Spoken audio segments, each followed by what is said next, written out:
I'd like to say welcome to everyone for coming out on a early on a Thursday morning.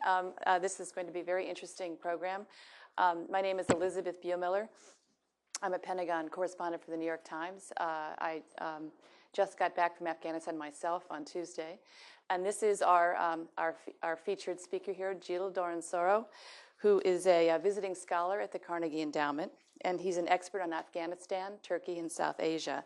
His research, which I've had the pleasure of interviewing him in the past, his research focuses on security and political development in Afghanistan, and particularly the role of ISAF, and the necessary steps for a viable government in Kabul, and the conditions necessary for the withdrawal of international troops.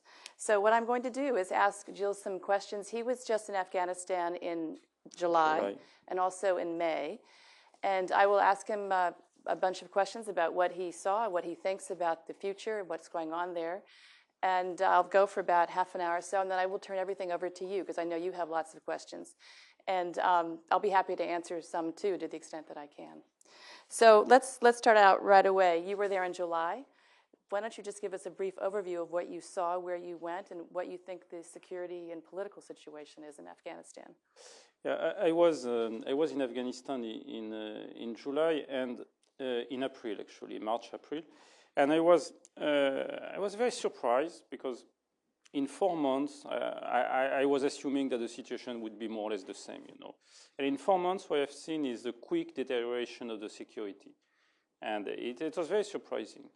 Very concretely, now you have a major security problem in area here that it wasn't the case before, especially the road between Kabul and Jalalabad. I hope I'm getting the places right, because it's not very clear from here. And you have now twice a week or 3 times a week, you have an ambush on the road, especially against NATO convoy. You have Taliban groups that are now very near the city of Kabul, not inside. Inside the city, the security is okay, but 20 kilometers from the city of Kabul, you have Taliban groups, armed Taliban groups in the villages at night or even during the day from time to time. So the overall situation is deteriorating quickly around here. So I would put much more red than is in the map right now.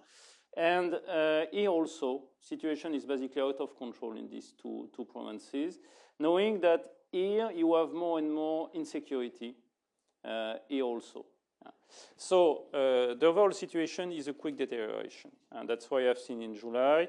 People are extremely afraid, and for civil servants, Afghan civil servants, the situation is difficult, because when you take a car from Kabul, you want to go south or you want to go north or east, it's more and more difficult, because if there is a Taliban checkpoint on the road and they see that you're working for the government, well, your future could be shortened. And in the south, my feeling, but Elisabeth could be more precise about that, my feeling is that there is no progress in the sense that the coalition is not able to build a strong Afghan partner that could take the security in charge in the next few years. So if you're very optimistic, you could think that maybe in 5 years in Helmand, the security will be okay, but most probably 10 years or even never. And the situation is much worse in Kandahar, of course, because Helmand has never been a stronghold of the Taliban, contrary to what is said here and there. But Kandahar is definitively. So Kandahar, you have the perfect setting for the Taliban. They have a strong historical footing there. The local administration is totally corrupt. And you have, let's be frank, what I would call the xenophobic tradition here. So they don't especially like foreigners, especially when they are armed. So the support for the coalition in the places where actually the coalition is fighting is 0 or maybe negative, if it makes sense. So no possibility of a quick result, and quick is 5 years. of quick result in the south and a general deterioration in everywhere else. And that would be my first assessment. Well, let me ask, what has happened in a year that, as I was in Kabul and Helmand just last week, and it was absolutely true in Kabul. You cannot leave Kabul anymore safely on the roads. In Helmand, I was embedded with the Marines, so I was able to move around. But what has happened in a year that security in the north and the east has deteriorated so much? Traditionally those areas were relatively stable. Yes, relatively.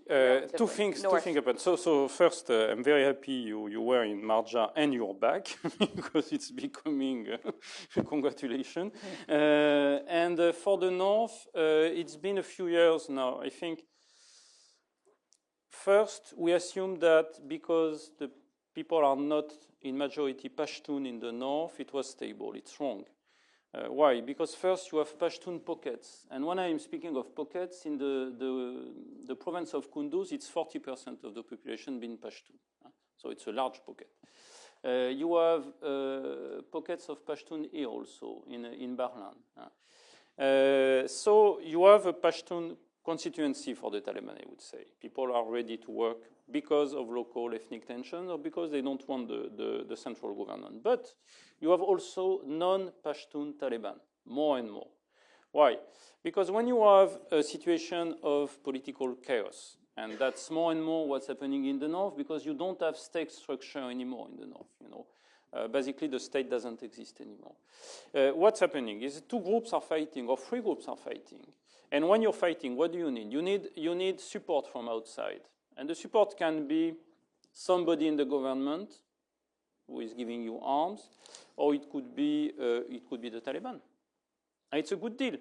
Everybody is anticipating the victory of the Taliban. So, for example, you're Uzbek and you're living here in Imam Saib.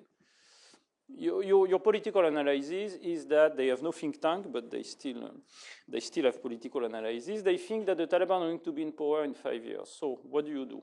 You make a deal with the Taliban, and you can launch attacks on your neighbors here and there, because you have problems with your neighbors that are not especially political. It's land problem, but you're using that. Okay.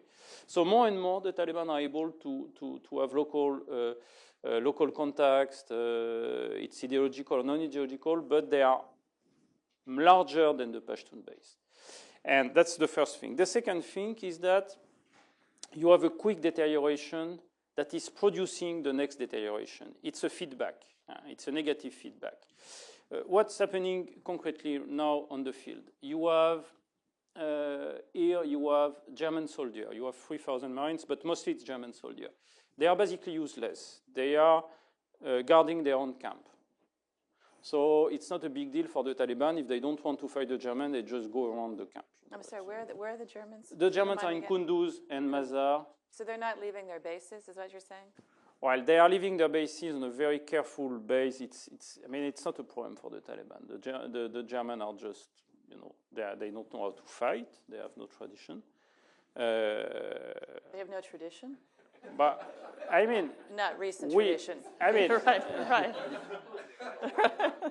That's we've tried very hard after the Second World War to be sure that there was no more any kind of German tradition fighting, you know, and we succeeded perfectly. So it's not a secret if I say that the Germans do not know how to fight a war against people who are very motivated and very aggressive. They are just lost. Same remark for the Italians, and so on and so on. So you have armies that are totally unable to do counterinsurgency. Counterinsurgency is a tough work. You have to go you have to use infantry. You have to go to the contact. You have to do all that. The Germans do not know how to do that. Plus, there is the thing that there is political, informal caveats. No casualties. You have to understand that all the European army are working with the idea that they don't want casualties. If you don't want casualties, how do you win a war without casualties? So what's happening, typically? The German or the French or the Italian, I don't want to put everything on the German, are attacked. There is an ambush. Traditionally, you go after the guys. You kill the guys. You can take a few casualties, but you're reacting. What is happening now is that the European army do not react. Okay, they protect themselves, they go out, but they don't go after the guy who made the ambush. And it's all like that, you know. So basically, yes, you have 11,000, but it's not real troops, you know. The same thing for the Spanish in Badris, who are totally isolated. So that's a key point. The more the Taliban are in control of a place, the less the coalition can go out. It takes hours to do 300 meters. In Arghandab, it's true for everybody. In Arghandab, for example, north of Kandahar, you want to go out of a post. A friend of mine who's a journalist told me that it was 8 hours to go to the next village that was half a mile. Because you have to be sure that there is no IEDs, there was an ambush, and so on and so on. It was 8 hours, go and back. Yeah? So basically, you spend your day going to the next village. Don't even think about the idea of surprise, because everybody knows you're coming. You're totally inefficient on a military point of view. And that's the situation of almost everybody in Afghanistan right now. Maybe it's a little bit different in the south because the Marines have more tradition. I could talk to that, yeah. Yeah, but basically everywhere else, the situation, the coalition is on the defensive. They don't control the ground. They have no local partners, or less and less local partners. And so they are losing the war, basically. I just would say in Helmand, you know, I was in Marja, and there's 20,000 Marines in Helmand, and there's 2,000 in Marja, which is not that big of an area. And I would say they are aggressively going out. I saw it, but it's very, very hard and very, very slow. And it's a mix of walking into ambushes, knowing they're going to walk into ambushes, and killing people and getting killed themselves. And it's a mix of them. And killing no civilian, so right. You cannot it's very fire hard. on a it's building. Very hard. And also then doing counterinsurgency, sitting down and having shuras and having teas at the same time. You've got other guys out there tracking Taliban. So it's very, very slow and very difficult. But they are not, I can attest, they're not sitting on bases.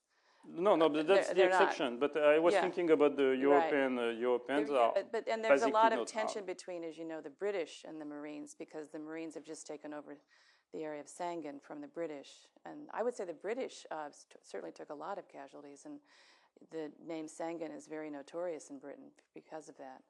But anyway, that's a whole other argument. Let me ask you about, the concentration of troops in the south and in Helmand and now in Kandahar, you feel that was a complete mistake? That the surge was a mistake? You told me earlier you felt the surge was a mistake, and the concentration of all the troops in what's called that Taliban heartland was a mistake. Yes, a mistake, because the consequence is you have all the best troops are here, people who are fighting very hard, who have a tradition. And it's 60,000 here. It's the bulk of the U.S. forces. So if there is an offensive, if you have to go after the Taliban, it's the U.S. forces. And so they are stuck here where you don't have any kind of result in the next 5 years, I would say. The result is when you can leave and give the place to an Afghan army. That's where you have won, basically. And it's impossible to think about that in Helmand or in Kandahar in the next 5 years. And at the same time, because all the best troops are here, the whole country is open for the Taliban. And when you have a major problem, near Kabul, politically, what's going to happen next year is that the Taliban will be very, very, very close to the capital. And they are already, but they can send rockets. It's not a military problem, it's a political problem. What's going to happen if the Taliban are sending 20 rockets a week on Kabul? You're going to see it's already in process. The foreigners are going to leave Kabul. It's going to be more and more a perception of failure. And I don't see how it's possible to think that next year the situation is going to be better. Everything, absolutely everything indicates that the situation is going to be much worse next year. How much of a factor is the Karzai government? Obviously there's endless stories in the papers now about the corruption. Would it matter if the Karzai government were the best government in South Asia right now? Would that matter, or does it not matter because everything is locally controlled? It's a very hypothetical question. The best government, but the story is not corruption I think there is a misreading of the situation. The real story is not corruption. The real story is the shrinking presence of the Afghan government. I don't care very much if it's corrupt, but at least it should be there. Or what we are seeing right now in all this area, for example, is the disintegration of the state. There is no state. Corrupt, not corrupt, that's not even the point, you know. The corruption is going to disappear in Afghanistan because the Afghan state is going to disappear. So I'm not even sure that corruption is a long-term problem. What you're seeing right now is Karzai, if you compare to 2005 or 6, has less and less influence in what is happening in the provinces. For example, you have in Mazar-e-Sharif, probably around here, in Mazar-e-Sharif, you have a local governor, Ustad Atta, who is quite independent from Kabul. I'm not sure even he wants to talk on the phone to Karzai, you know. Technically he has been appointed by Karzai, but he's totally autonomous. And you have that more and more everywhere. Karzai is not in control of what is happening in Kandahar. His family, yes, but as a president, he's not in control. So that's the real story. It's the disintegration of the state. And it's going through the local district. More and more local districts, the Taliban are in charge, or the government is just here very symbolically, and they make a deal with the Taliban to avoid the place to be taken by the Taliban. So that's the real problem. No state structure. Okay, so what is the solution? You're the president. You're President Obama. What do you do about this the next year? I'm not President Obama. But say you are. What's the solution here? I think until 2 years ago, it was possible to play the military in the sense that it was possible to reorganize the military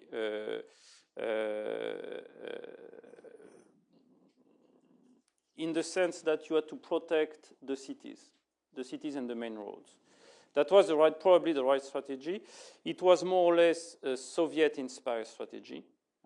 And I think the Soviets were much better than us about thinking the war in Afghanistan because their decision process was different, because they had more experts, or they were using more the experts they have, I don't know. They were much better this way. So I think this kind of strategy could have worked 2 years ago. Right now, the more we fight, the more we are losing ground. So the idea that the situation is going to be better, that we have casualties, so it's a good sign, all that it's Washingtonian politics. It's nothing to do with what's happening on the ground. The perceptions are shifting very quickly now for all the Afghans and for all Afghanistan experts, in the sense that the war is lost, the Americans have lost the war, the coalition has lost the war. So it's very clear on the ground. Nobody is thinking that the situation is going to be better next year. So to answer your question, what we need to do is to start negotiating now, because if we wait, it's going to be worse. At some point, the Taliban are going to say, okay, why should we negotiate? We've lost everything.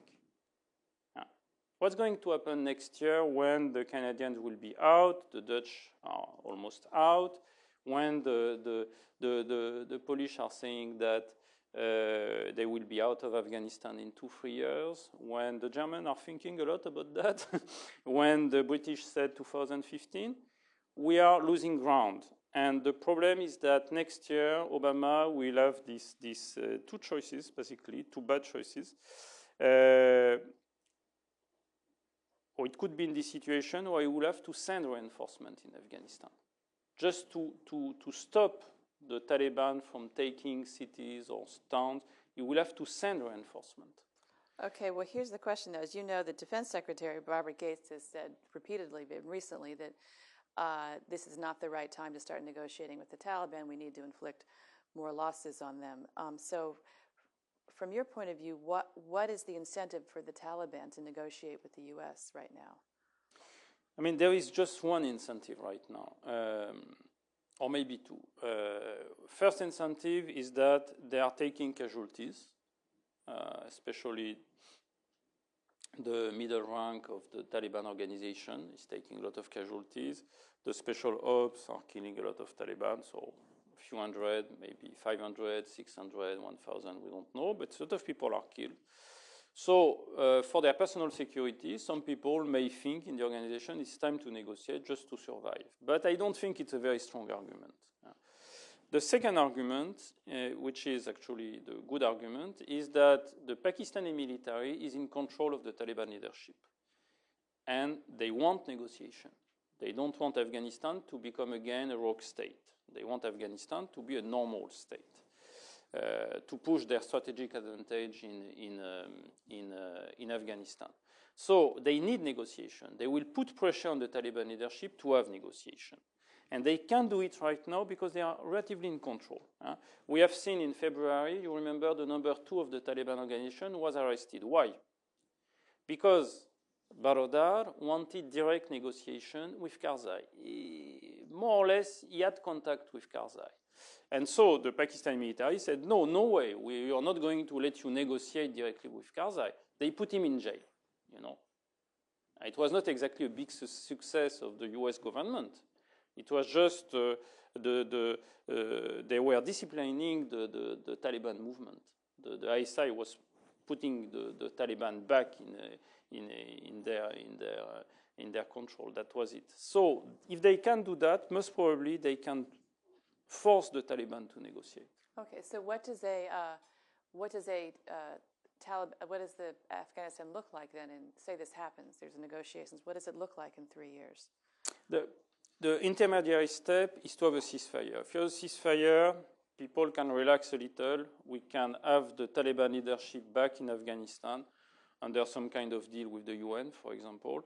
And then the Pakistanis will have less influence on the Taliban leadership, which is basically a good thing after the start of the negotiation.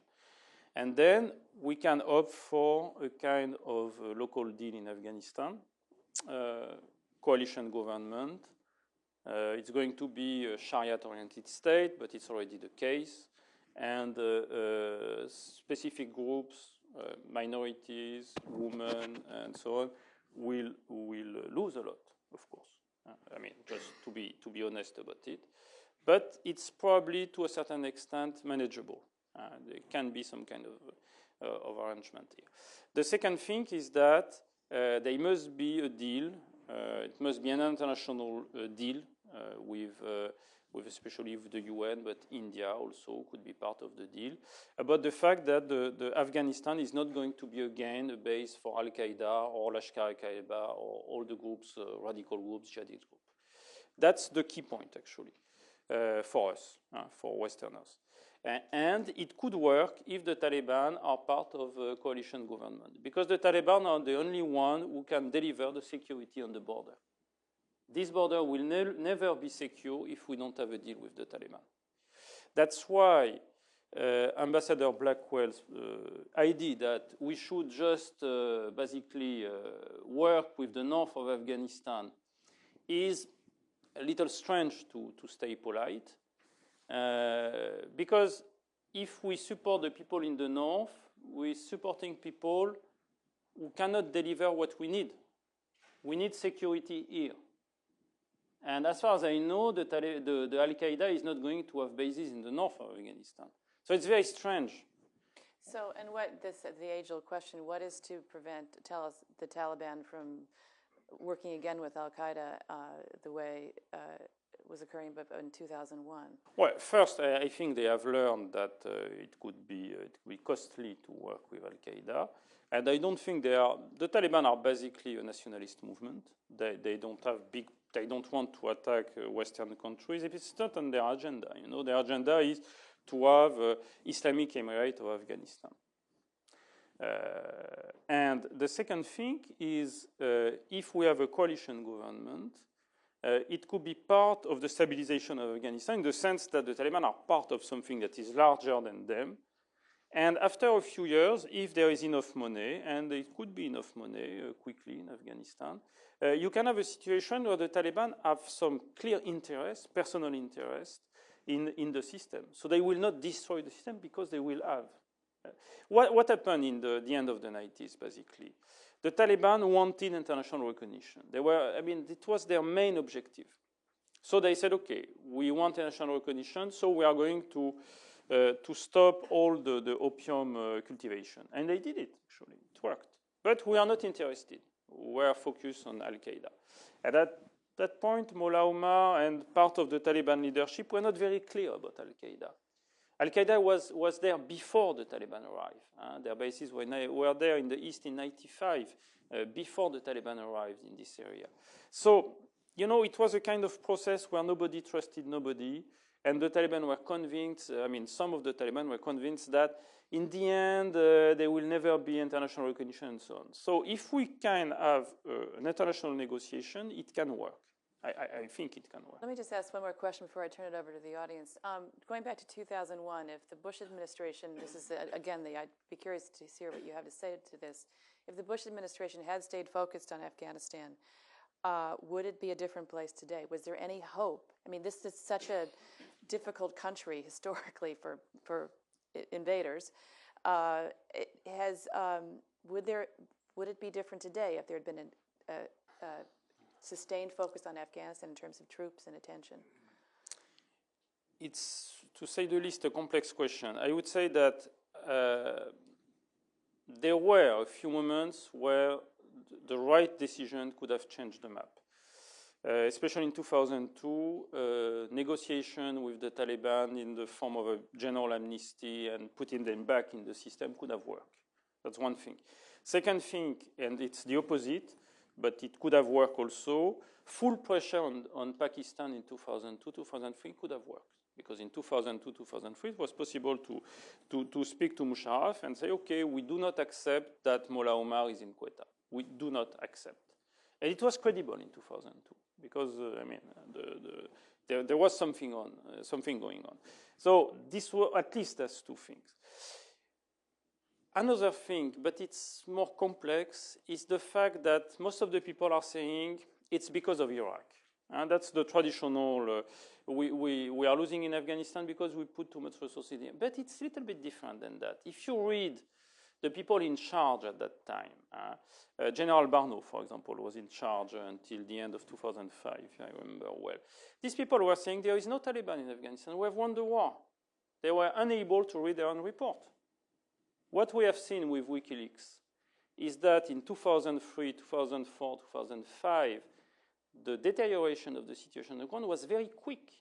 And at the same time, and that's a real question, the official line of the US military was, well, everything is fine, the Taliban has basically disappeared. You say that you find that again and again. So there is two hypotheses here. First, they did not understand what's going on. So it's bad for the US military leadership because they did not see what was under their nose. The second hypothesis is that there was political pressure. The Bush administration wanted things to go okay in Afghanistan because they wanted to fight in Iraq. In this case, it's also a problem, an internal problem. So I would say here we have a problem. I have no clear answer, but the fact that people did not recognize the fact on the ground in 2004-05 is a key element of the defeat. And to answer your question, it could have been another turning point. And the last one is, of course, the surge. The idea that sending more troops here was going to change the dynamic of the war was the last nail in the coffin. It was the last mistake. So after that, it's over. There is no military solution. Okay, on that bright note, let's, Barbara. Yeah, I know. Okay, yeah, wait for the microphone. Barbara Sladen, thank you. Gilles, what is to prevent Afghanistan from simply going back into another civil war? There are warlords who have private militias who are still around, have been preparing for the day when the U.S. leaves. Why won't it just simply dissolve again into that kind of chaos? First, I was describing the best case scenario. I'm not sure it was totally clear, but it was the best case scenario, and it was still not very okay. There is one clear difference between the 90s and now, is that in the 90s you had very powerful warlord or commander, whatever, in the north. Massoud was here. He was, he was a very good organizer. You know, he was. he had a great charisma and prestige in the north. You had Dostum, who is still around here, but war criminal, clearly unstable psychologically, but quite powerful also militarily. You had the Hazara in the center at that time, at least they were the SB Wadat was more or less coherent party. And then you had the Taliban in the south. So, and plus Ismail ran until 95. So you had the regionalization of the war was very strong. You don't have this map today. Today you have Taliban. There's no other political force than the Taliban. The Hazara here are very divided today. Some are beginning to make deals with the Taliban. And in the north, here, you have or the Taliban or very local groups. It's half a valley. It's nothing. It's not, So you cannot have the same kind of civil war. It's impossible because there is nobody to fight with. If we are out, the Taliban are in very quickly, a few months maximum.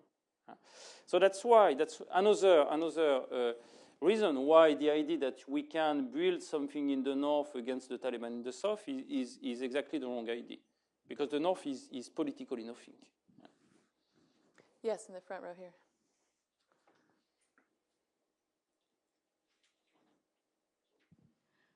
To what extent do you expect Afghanistan's neighbors, as your scenario unfolds, to meddle as they did in the 90s?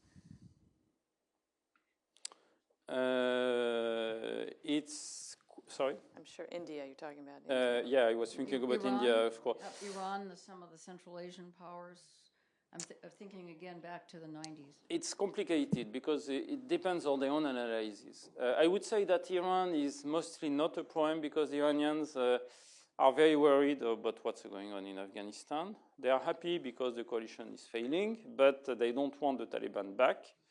At the same time, they know that it's most likely the Taliban will be back in the system, so they are giving money to Karzai, they are giving money to the SB Wadat, they are giving some kind of help to the Taliban. So they have no strong they have strong political interests, but no clear strategy, I would say. So they are not really a problem. And they are not going to be the main spoiler in the system. The problem is mostly Pakistan and India. Russians, I think they will stay a little bit out. Pakistan and Russia. India is basically worried about not only, of course, Afghanistan, but Pakistan. If they have a second Mumbai, what's going to be the answer? And it's not totally impossible. So they could have two strategies. Basically, they could accept the fact that the Taliban are back, and they could try to make a deal with the Taliban. Because the Taliban do not like the Pakistanis at all. The Taliban have a very bad relationship with the Pakistani army. Right now, they are obliged to work together because, okay, they have the same interest. But the day Mullah Omar is back in Kandahar, trust me, the relationship between the Pakistani and the Taliban is going to be bad. So the Indians can wait and make economical deal with Afghanistan after accepting the Taliban back, or they could try the other strategy, which is giving money to the people in the north. If they do that, it's suicidal. Because again, they will give money and power to people who cannot deliver what India wants, means the security on this area. So it's always the same thing, But it's quite possible that India is going to do that. I do not know right now. Because the moment is not, it's not very clear. Negotiations are not officially, at least, did not start, and we don't know really. But there is two strategies. One is, I think, suicidal. One, working with the Taliban could be the right one, the long one. And Pakistan is it's a total dead end for Pakistan. If the Taliban are back in power in Kabul, they will have bad relationship with Pakistan. That's clear. They did not recognize the Durand line when they were in power. they don't accept, they did not accept very easily the fact that the number 2 of the Taliban was arrested by the ISI because he was trying to deal with Karzai.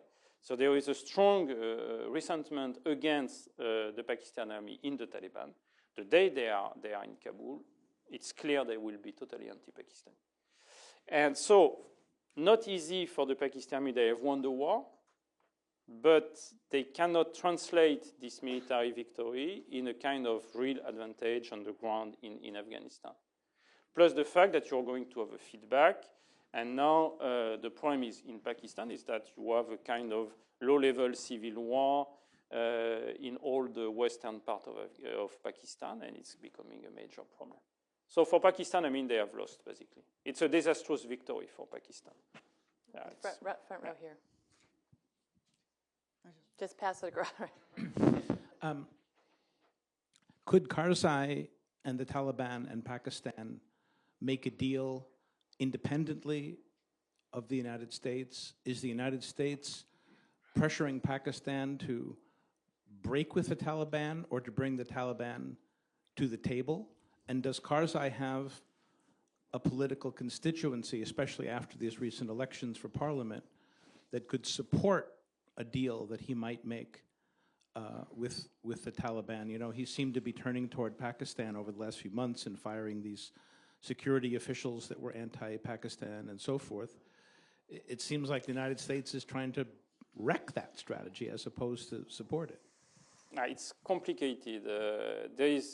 I'm not even sure there is one US strategy. It seems to be complex, at least. I see 2 problems here. The first problem is that basically Karzai has no political, social support in Afghanistan. He's alone. This guy is alone, you know.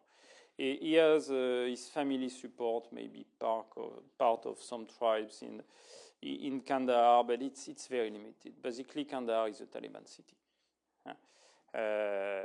He has lost his support in the north, as you said, because he fired people who were, let's say, Panjshiri and very much opposed to the Pakistani. So he's lost support in the north. The Hazara are not working very much with Karzai anymore. So Karzai this guy is alone, basically. He has no real power. And the problem to start negotiation with Karzai doesn't represent much in Afghanistan. He's the guy in Kabul. So what? The main problem is not that the Taliban do not want a negotiation, but you put who is going to be on the other side of the table. You put the Taliban here. Who is going to be on the other side? And that's complicated.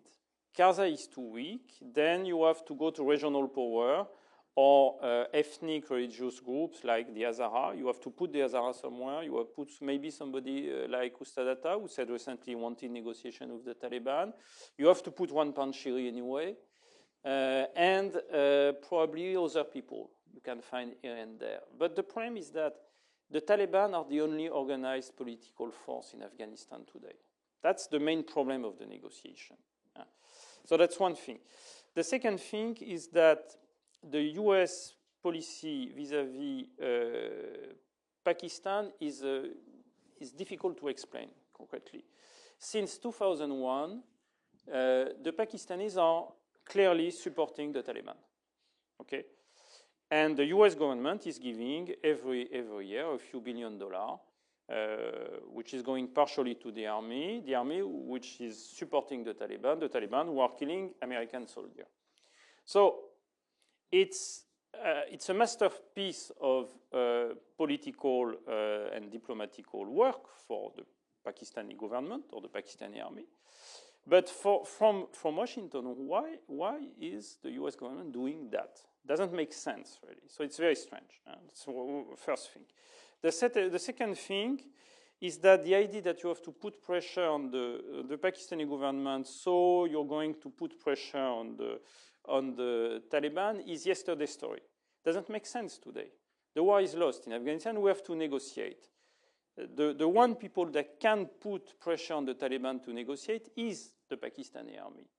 So on the contrary, we should be very happy that somebody has leverage on the Taliban to put them on the negotiation table. Because the idea that you're going to weaken the Taliban to such a point that they will be obliged to accept negotiation when the whole border here is totally open to the Taliban, because nobody is trying to stop them on the Pakistani side. The idea you can win against a guerrilla with such a sanctuary is, I mean, doesn't make sense in military history. I've never seen something like that. It's very strange that people can speak about that seriously, actually. So that's the second problem. We should put the Pakistani army in the loop, because they are the only one who can deliver with the Taliban. Yeah, I'm working my way back. Yes, this gentleman here in the red shirt. I've heard many students of this crisis say that the real reason that we're in Afghanistan is not to deny sanctuary to al-Qaeda, but to prevent a radical Islamic regime from cropping up on the border of Pakistan. Pakistan is our main trouble. Now, I don't know whether you really agree with that, but you have said that first, that the Pakistan military and ISI can control the Taliban if they want. At least I understand you to say that. My question is, if in fact there's a Taliban victory in Afghanistan, can the Pakistani military and ISI control them?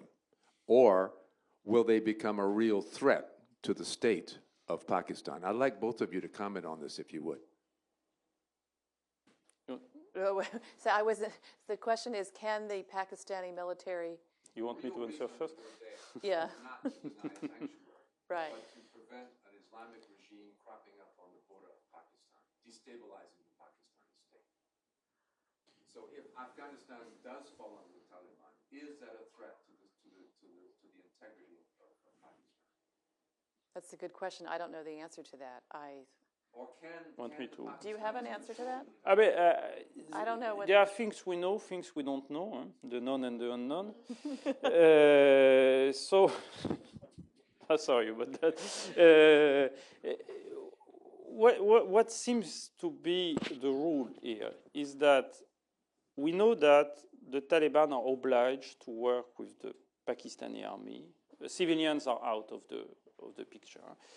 Because they are in control, the ISI is in control of the Taliban leadership in Pakistan. Very concretely, Mullah Omar is in a house somewhere, or maybe even on a Pakistani military base somewhere, and he has no access to the outside world without the control of the ISI. Let's be clear about that. Okay? So it's a direct control on the Taliban leadership. So when I say they can put pressure, they can put pressure. And if somebody disagrees, they can send him to the CIA, which is not a very good thing for a Taliban leader. Okay? So it's a direct pressure. We know that. That's what they did with Baradar. Baradar was number 2 of the Taliban. So it was somebody quite important. So that's what we know. Second thing, we can guess, and it's very likely that the Taliban, when they will be back in Kabul, the first thing they will do is to cut their relationship with the Pakistani army. And the relation is going to be tense. But then you have 2 solutions. The Taliban are back in Kabul with a coalition government, okay? So they have international recognition. And they want money to rebuild the country. They want to make deals. So they can work with India. They can work with Russia. They can work to everybody. Will they work with us? Yeah, of course. Yeah. Will we work with them? So that's another question. But the Taliban will be perfectly ready to make commercial deals with everybody. Look, Vietnam, after all, I mean, it's not very different. So you have this hypothesis. In this case, the more we work with the Taliban, the more we are giving international recognition to the Taliban, the less the Taliban will work with the Pakistani army and with a jihadist group. They will have what they want. They want to be a state, so they will be a state. It will be okay. The second hypothesis is the Taliban are back, one way or another, in Afghanistan, and we don't recognize them. We put them in a corner, basically. So they are in control, for example, of the south, but not the north, not the capital. You know, this kind of situation where it's kind of civil war. Well, In this case, the Taliban have no problem. They will work with Al-Qaeda. They will work with all the jihadist group on the border. And then you will have a feedback effect on Pakistan. It's going to be terrible. That's the two scenarios I see here. Yeah. So it depends how they are back in Afghanistan, basically. Yes. The gentleman here in the blue suit.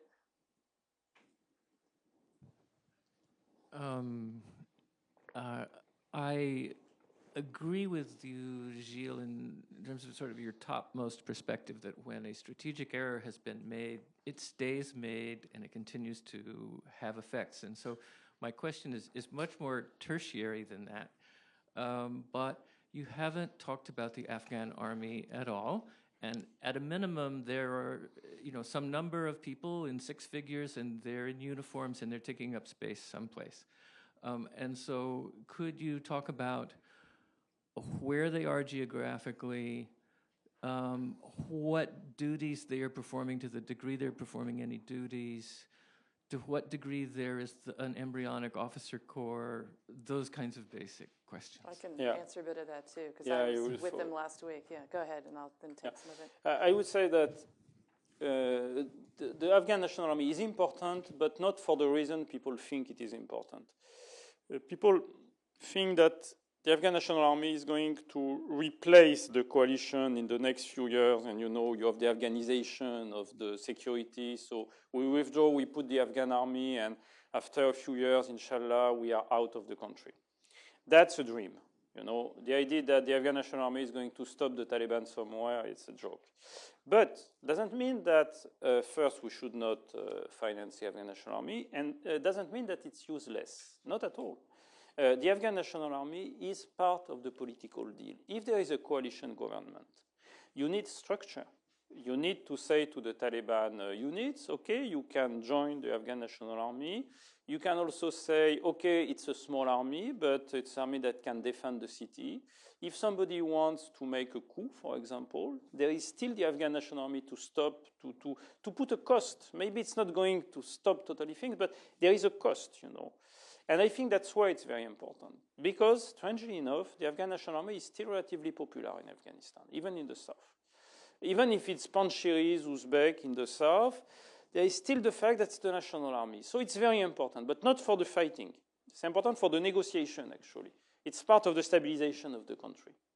I can tell you that, with the Marines in Helmand, and also it's true in Kandahar, every unit is paired with the Afghan army. And Gilles is right. The ANA is somewhat is popular in Afghanistan, and it's a long way away, believe me, from being able to take this on itself.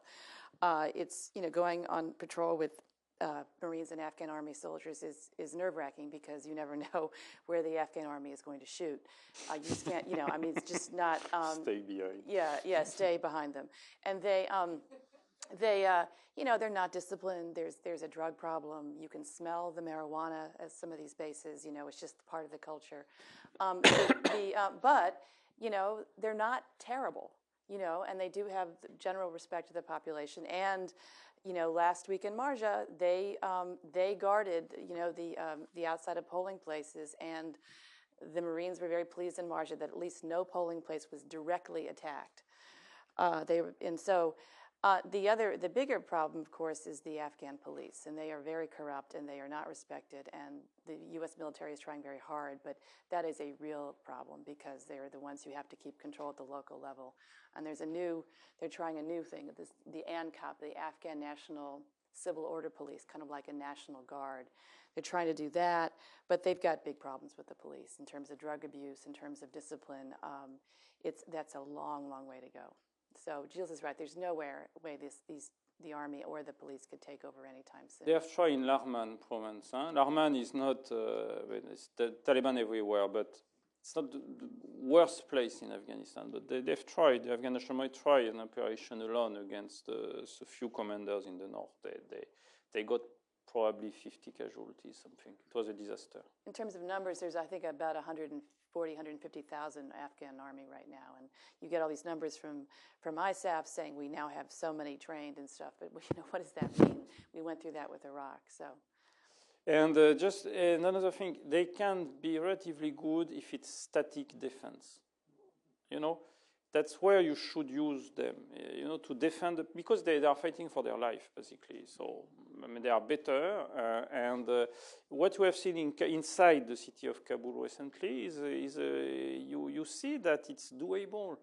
That's why I suggested 2 years ago, you remember, Clay, the idea that you secure the cities and from there you build something. It's working. I mean, in Kabul, it's working. It's working well. I mean, it's because it's relatively simple. People don't take a lot of risk. They are well protected. And, you know, to do what the U.S. Marines are doing in the south, so you go out in the... I mean, you need to be real professional. Need to be what? Real professional. I mean, it's very... very hard. It's very hard, It's you know? very hard. Because you're sure that you're going to be fired at, and, well, I mean... The other, I mean, I was just an anecdote. We were in the Senate, we were in Marja at one of the bazaars the night before the election with the Marines, and the streets were deserted. It was, you know, it was 8 or 9 o'clock at night, and this pickup truck rumbled by with a lot of raggedy guys with headbands and rifles sitting up and lots of writing on the truck, and they were making lots of noise and they were yelling and screaming. And I said, "Who's that?" And they said, "Oh, that's the Afghan police." I said, "Great, you know, they're going to be guarding the polling stations tomorrow." So, you know, talking about not looking professional or behaving in a professional way. So, no, but you know, and they get. I've been on other patrols, like in May. The Afghan army gets tired. You know, the Marines are going and they get tired. They want to take a break. You know, it's their country, but it's just, it's a whole different culture.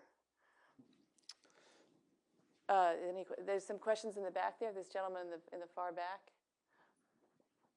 We got time for about 2 more questions. John Betkin, thank you both very much. I'm asking about strategies down in Helmand and Kandahar area. I hear there's a lot of emphasis on counter-narcotics. To what extent is the opium cultivation and drug smuggling a problem? Should it be sort of tactical or operational focus of coalition forces down there? Well, I can answer that quickly, then I'm sure you have a larger picture answer. But I can tell you that in Helmand, certainly the U.S., you probably know this, made the decision not to destroy the opium crop, because why go in and destroy a farmer's livelihood and, you know, completely anger somebody you're trying to befriend. So it was close to a year ago, 6 months ago, they made the decision no longer to destroy the opium crop. They're trying now to get farmers to grow something else besides poppy. This planting season is starting right now. A defense official told me a couple weeks ago that they're hoping that in Marja that they'll cut the planting of opium or poppy by 50%. That's the goal, but he said realistically that's not going to happen. If we cut it by 25%, that would be helpful. But as you well know, that there's such money to be made with opium, and it's very hard to offer incentives, you know, with wheat and other things the U.S. would prefer they grow. So right now there's a standoff. If I could follow up. Yeah. I'm asking more about interdiction operations. Interdiction. Since that's been a focus after making the decision. I mean, interdiction of the drugs. That's correct. So interdiction of smuggling. Yeah, I don't know very much about that. I know there has been some. That would be, you know, special force. That would be other people. I don't know very much about that, how much that is going on. I know it's some. Do you? Yeah, I mean, there is a problem here, because on the one hand, the idea is that you do not put pressure on the local farmer because, okay, he's doing opium, but that's life, and okay, you want to be friendly. On the other hand, you say we are going to strike against all the smuggling networks, okay? But if you're going to the end of the logic, when you cannot sell your opium, basically, it's the end of the opium cultivation. So the idea that you can strictly differentiate between smugglers targeting operation and anti-cultivation operation is a kind of tricky, you know. And what's happening in Helmand is that people have more difficulty to cultivate and to sell. In other terms, before the beginning of the big operation in Marja, the people was living economically relatively well, And there was peace because the Taliban were in charge, so there was justice, and people were basically happy. The Taliban were popular in Marja. Right now, it's a war. It's difficult. There are IEDs everywhere. And there is a lot of economic pressure. Because when you're targeting the smugglers, of course, you're targeting actually the people who are selling and who are cultivating. So there is a contradiction here. And I think it's a contradiction that is born from the fact that it's a lot of negotiation in Washington between the people who are anti-narcotics and the people who are in the counterinsurgency. And at the end, the bureaucratic decision was, okay, we kill the smugglers, but we don't kill the farmers. And that's a bureaucratic compromise that intellectually doesn't work very well. Plus the fact that if you're going against the smugglers, really, you're very quickly you find the Afghan official. The idea that the Taliban are dependent on narcotics to fight the war in Afghanistan is just strange. Doesn't work like that. Yeah. Okay, last question back there. The gentleman back there next to the last guy who asked the question. Thank you. So I just have a question, if you could talk more on the fractionalization of the Afghan Taliban. I feel like sometimes we overstate how much the Pakistan Army can deliver. We know they have a close affiliation with the Haqqani network, which is just one of many groups, as you know, in the Afghan Taliban. And, we know that there have been scores of shadow governors killed in Afghanistan. And people who are there probably have never met Mullah Omar, probably have no personal connection to him. He's probably, as you said, isolated. So when the Pakistan Army comes in and says, oh, we can deliver the Afghan Taliban, I mean, how many of them do you think they can deliver? Now, I don't mean a number or percentage, but I mean, would you say there are critical parts of the insurgency that are out of the control of the Pakistan Army? Thank you. First, I don't share your analysis, basically, but let's say you're right. Because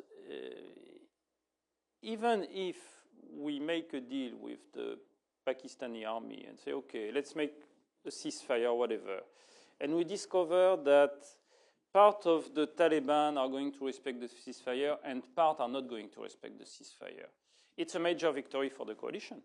It's a major victory for the coalition. If you have the Haqqani network respecting the ceasefire and the people in Quetta and in Kandahar not respecting the ceasefire, it's a major advantage for the coalition, of course. So you can move more freely, you can do plenty of things. So, okay, so it's not an argument against starting the negotiation. Huh? That's my first answer. Second answer, I don't think it's true. Because I tend to think that we have few reliable information on the way the Taliban are working inside. I'm not totally convinced by all the reports that have been leaked, and it doesn't sound very. What do we know on the ground? First, the Taliban do not fight between themselves. I don't know if they are so coherent or incoherent, but what I can tell you is when the Taliban are appointing a shadow governor somewhere, there is no another shadow governor. So they have a structure.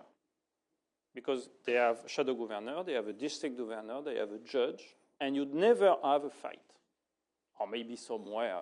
But, basically, you are dealing with people who are able to build a national organization. That's one thing. Second thing, how do you explain the nationalization, the dynamic of the war? If the Taliban are this whole fragmented group, how do you explain that in 2002 from Quetta, people were going from Quetta to Logar, and that's very approximative, but Logar and Wardak here to call to the jihad? Who are these people? How do you explain that you have logistical network going from here up to the north? How do you explain that? How do you explain that the day somebody in Quetta is saying, okay, we're going to put pressure for the election, you have 450 or 500 attacks, at least that's what the NATO said. So what is on the ground? Where are the proof that the Taliban are divided?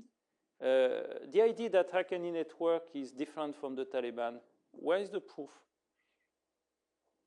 Or more exactly, What do you see on the ground that shows that these groups are not working the same way?